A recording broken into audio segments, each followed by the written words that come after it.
So let's look at how web applications which contain PHP code interact with MySQL. Just a quick recap. We know that there are three basic components in play here. There's the browser, and that's where you'll be bringing up the web pages that will inevitably end up running some PHP code. There's the web server and the database server, and in the context that we're working in, we're going to be using Apache for the web server and MySQL. And MySQL is the open source database that we're using. It looks a bit like that. And we've got two particular contexts here.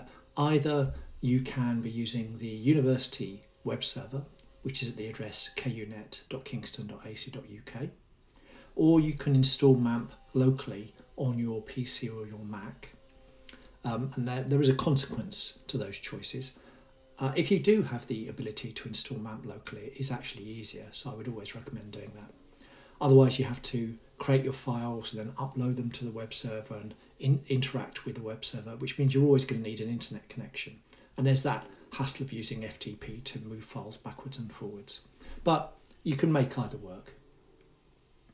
And if you're using the university web server, then you use KUnet, you log in and you create a database. And you're allowed to use one database on the Kingston University web server, and that will be called db_k, etc. And to carry on with the work that we're going to look at in this session, you will need your database name, your username, and your password. And you will have created that database password when you actually went through the KUnet interface to create the database. Alternatively, you could be using MySQL on your own machine, in which case you just click start the servers. And this time, with MySQL running on your local machine, you will need to create your own database. So with KUnet, you have one database that's automatically created for you. I don't think you can have any more than one. If you're running your own version of MySQL, you can have as many databases as you wish, but you do actually have to create them. And that will entail you actually going into the interface and clicking on create a database and creating a database. And you can use any name you like. I've suggested StudentDB here, but whatever name you choose, it is important that you remember that name. Now we'll be interacting with the MySQL through the PHP myadmin interface, and this is a very standard way of interacting with the databases that are running on MySQL if you're using the PHP as the interface language. And we've got code which will create a student table inside the StudentDB database, and it's going to have three fields. It's going to have a KUID number, it's going to have last name, and it's going to have money. And KUID and last name are strings, and money is going to be a number. Now the syntax to actually create that looks like this. This is the standard SQL code to create a table. And so we go create table student. Student's going to be the name of the table, and then we've got those three fields, and you can see we've got KUID, last name, and money. And other bits of syntax that we use, well, basically there's the insert into syntax, and what that does is that inserts a record, a row or tuple into that table, and then we can use the select statement to actually see that table. Select star from student. Now from the website you can grab a collection of SQL statements that will insert multiple records into that table, and in fact it will actually also, at the top of it, it also has the create statement. So you can download that file, you can copy the contents of that file, which is just text, and you can paste it into the MySQL PHP myadmin interface and run it, and that will actually create that table and put some data into there for you. So how do we actually integrate PHP and SQL? Well, this is what the sequence actually looks like. You have your web page, and when you bring the web page up, what it's going to do is it's going to generate an HTTP request with a page that's got PHP and SQL inside it. And when you execute the PHP, so remember this is done at the server side, the server, the PHP code will create SQL, which is sent to the database server. So the database server takes that SQL, runs it against the data sets that it's got access to, and it will create a result. And that result is then sent back to the web server. So what PHP does is it takes that result set, wraps it up in some HTML, and then sends it back to the browser where the HTML code is displayed. So you've got that sequence. You call up a page, and what that page is actually going to do, it contains PHP and SQL, which is executed. The SQL is sent off to the database server. Database server creates a result. That result is wrapped up in HTML by the web server, by the PHP code, and is then sent back to the browser window. Now, PHP's got lots of specific MySQL functionality built into it, and these are actual functions: MySQL, connect, select DB, query, etc.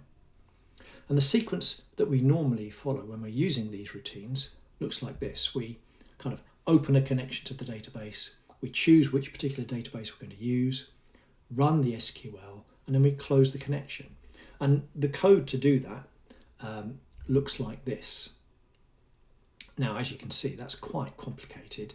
And if this was a longer course and we were actually going to dig into PHP into a great deal of detail, then we would actually look at each of these lines and we would use each of these lines to create connections. But because we're just taking a kind of abstract view, we're going to sort of simplify that. So we are going to use like wrapper code that exists in a kind of library file to simplify this, just so that we can really get to the heart of creating some SQL and getting results back and using it. So you should be able to download a file called database.php, and that's got lots of PHP in it. And what that PHP actually does is it calls all those functions for us, and it hides all the sort of the messy details.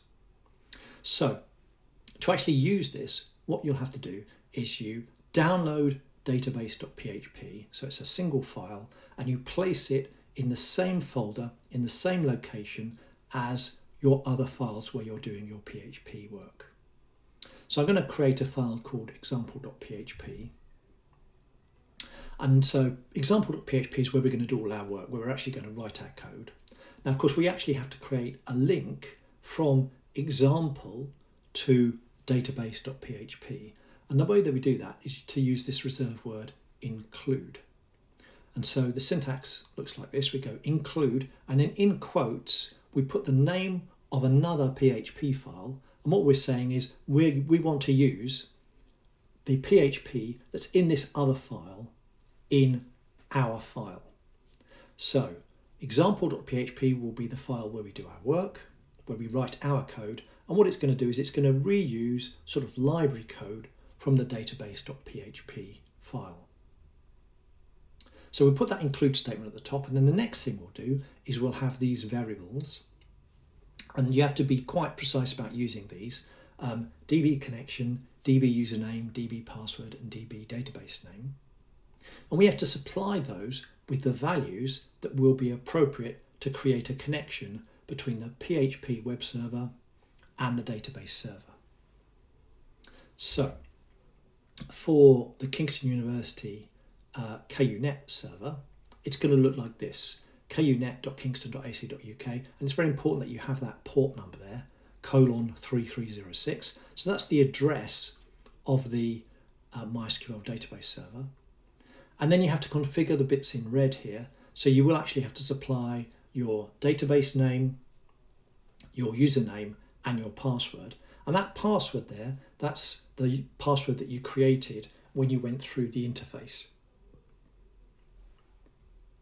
If you're on a Mac, then it looks a little bit different. It's going to look like this. Now, 3 of those are the built-in values for MAMP that runs on a Mac. So you don't have to change any of those. The only one you have to change is the one that says database name, and that has to correspond to the name of the database that you created in the earlier step. So here, ours is called StudentDB.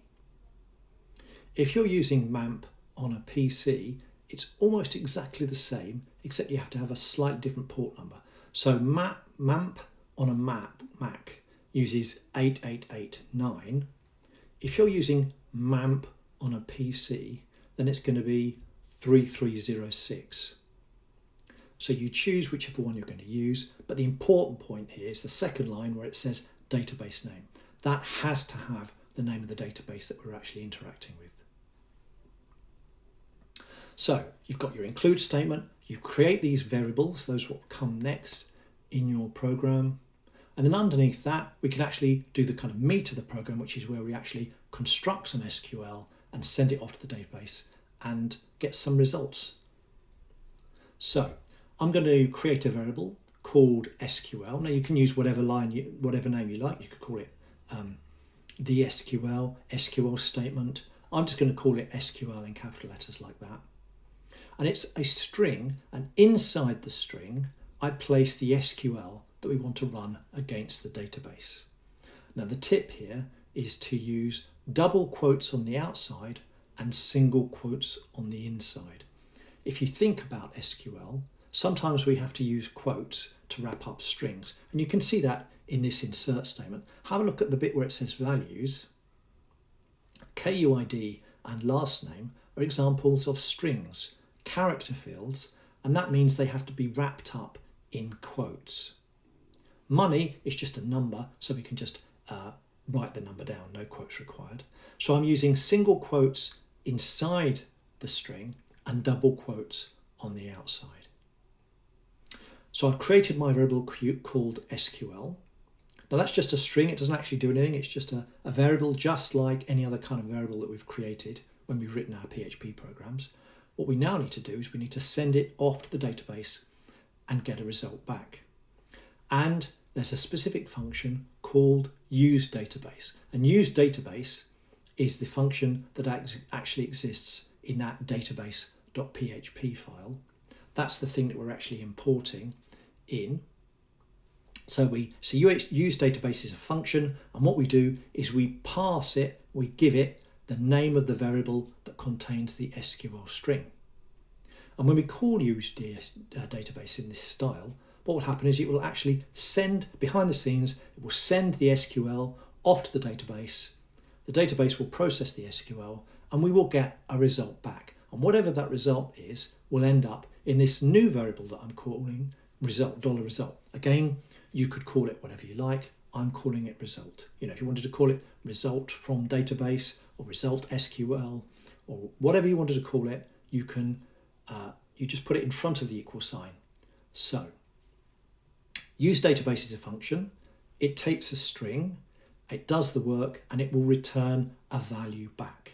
And what we can then do is we can actually print result out to see what happens. Now useDatabase will return text, and the text it will return depends on what actually happens when we run the SQL against the database. So we can go print $result and see what comes back. So just to put all that code on a single slide, it looks like this. So in summary, just to quickly whiz through that again, the include statement allows us to gain access to the library of PHP code that will do all the database work for us. We've got 4 variables, which are the authentication values, the username and password, the name of the database, and the location of the database.